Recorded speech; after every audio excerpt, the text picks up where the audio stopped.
At Cologne-Bonn Airport, the leading political representatives of the Federal Republic of Germany, headed by President Heinrich Lübke and Chancellor Ludwig Erhard, await the arrival of a prominent visitor from Africa.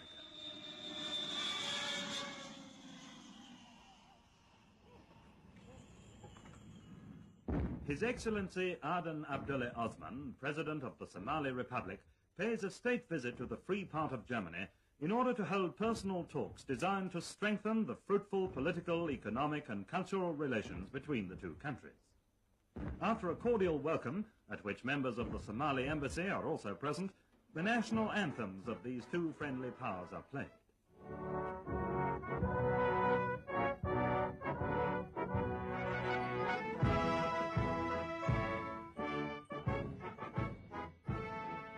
Together, the two heads of state inspect the guard of honor drawn up by the Bundeswehr, the first steps on the soil of a country which during the next 10 days, Aadan Abdulle Osman will come to know more closely, attentively followed by eager reporters and journalists representing the international press.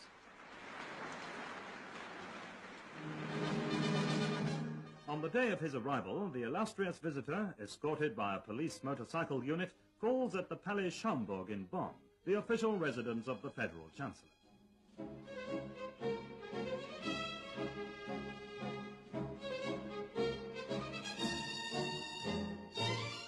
At this meeting, which is also attended by the General of the Somali Police Force, the principal subjects of discussion are the technical and economic problems facing this rising young country, which has only been independent for 5 years, and which is now able to bear the sole responsibility for its future. Chancellor Erhard and President Osman, as well as ministers of the two governments, confirmed their mutual interest in further intensifying the present good cooperation. The visit of the African head of state to the German federal president and Frau Wilhelmine Lübke is marked by a spirit of mutual esteem.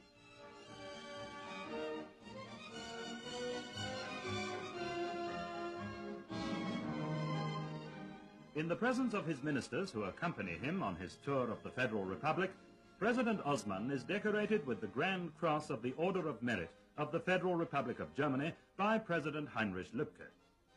The German president is honored by the award of the Order of the Somali Star, presented to him by his African guest.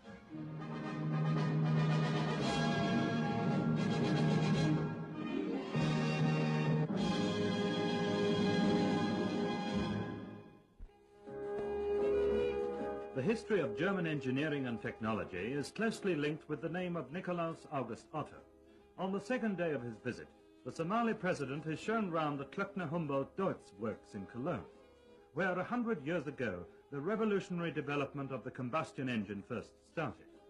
Here, the latest technical progress in the field of mechanical engineering is clearly visible, and its details are explained by the company's Director General, Dr. Jakob.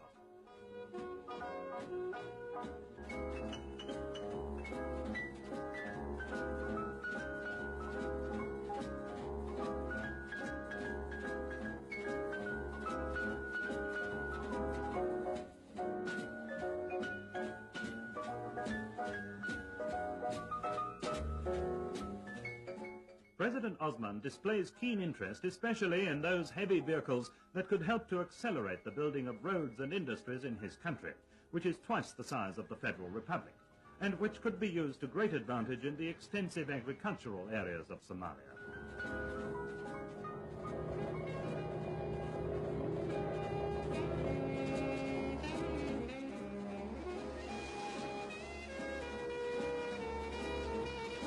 At the site of a great new bridge being built across Germany's largest river by leading Cologne industrial enterprises, the African visitors are able to study the plans as well as the rational road-building methods employed here.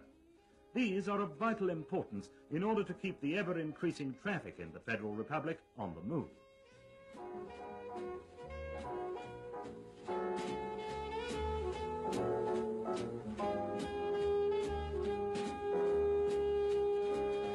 Leading building experts of the Strabag company explain the details of the new bridge across the Rhine in Cologne.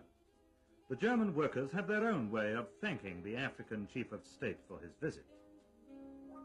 The next day, The destination of the special train placed at the disposal of the African visitors by the Federal Railways is Wolfsburg, a town that has become the symbol of the Federal Republic as the world's second largest producer of motor vehicles. The Volkswagen factory, with its 48,000 employees, awaits President Osman.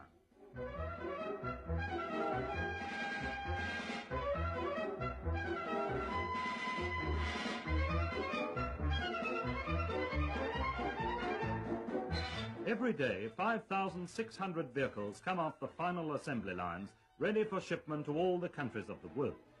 Their route to the principal German seaports is followed by the representatives of the Somali Republic to the ancient Hansa town of Bremen.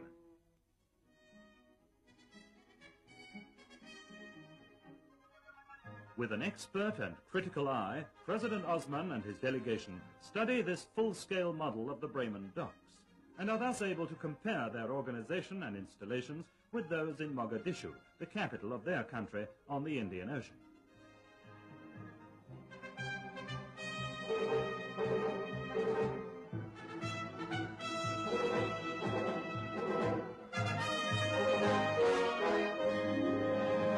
Bremen also becomes the scene of a cordial meeting with fellow countrymen from distant Africa. At the Air Training School of the German Lufthansa, the President is informed of the progress made in the training of future pilots from his country.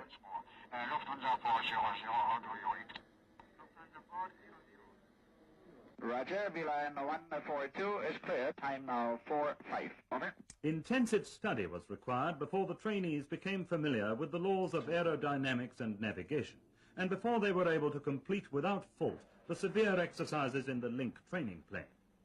Then, with their German trainers at their side, they were able to demonstrate to the eminent African visitors take-off and perfect low-flying exercises.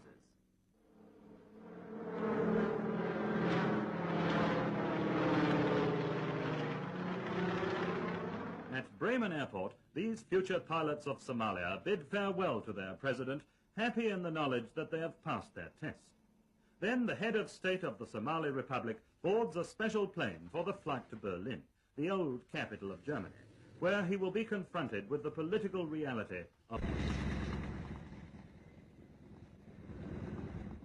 After flying through the air corridor over Soviet-occupied territory, President Osman receives a warm welcome at Tempelhof Airport by the Deputy Mayor of Berlin, Herr Alberts, and by members of the Berlin Senate.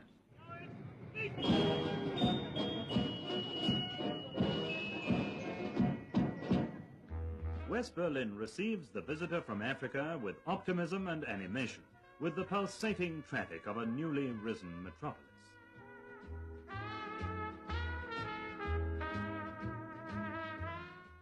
Along Kurfürstendamm, the city's most famous street, past Charlottenburg Castle, across Ernst-Reuter-Platz, and through the Hansa district, designed by architects from all over the world, the African visitors drive to the Brandenburg Gate.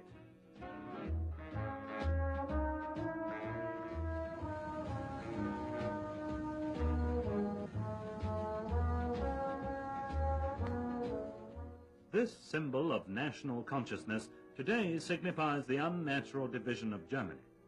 Here at the wall erected by the communist rulers in East Berlin, freedom and the right of self-determination for 17 million Germans beyond the Iron Curtain come to an end. Here at this wall, which cuts the city in two, Germans are killed by the bullets of communist frontier guards, people who tried to escape from the tyranny of the Soviet-occupied zone of Germany to the freedom of West Berlin.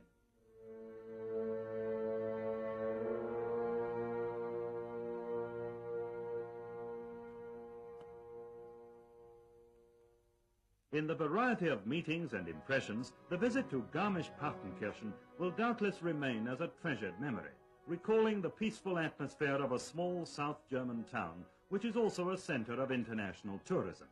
It's situated in Bavaria, on the northern edge of the Alps, and nearly 600 miles from Berlin.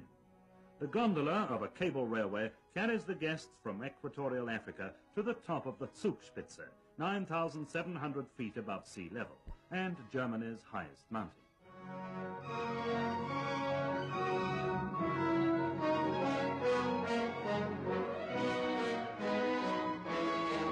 On this particular day, visibility is not very good.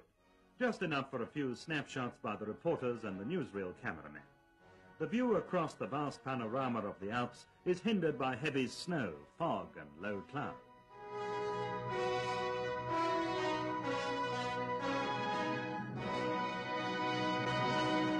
Munich, the capital of Bavaria, makes up for it, however, and presents itself to President Osman and his delegation with all the signs of the commencement of spring. Past some fine examples of Baroque and classical architecture, through the busy streets of a city which has become the home of outstanding scientists and artists, and which at the start of the university semester attracts 23,000 students, and on to Group, to the Bavarian Institute for Cattle Breeding. The Minister of Agriculture, Dr. Hundhammer, welcomes the Somali president and escorts him through the extensive grounds and modern research institutes.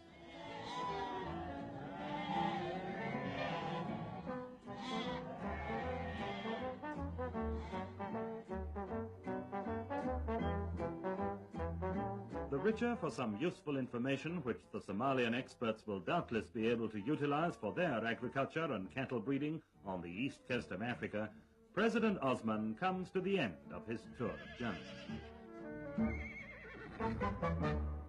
At Munich airport, the Speaker of the Bavarian Parliament, Ludwig Hanauer, and Bavaria's Minister of Agriculture, Dr. Hundhammer, bid farewell to the President of the Somali Republic.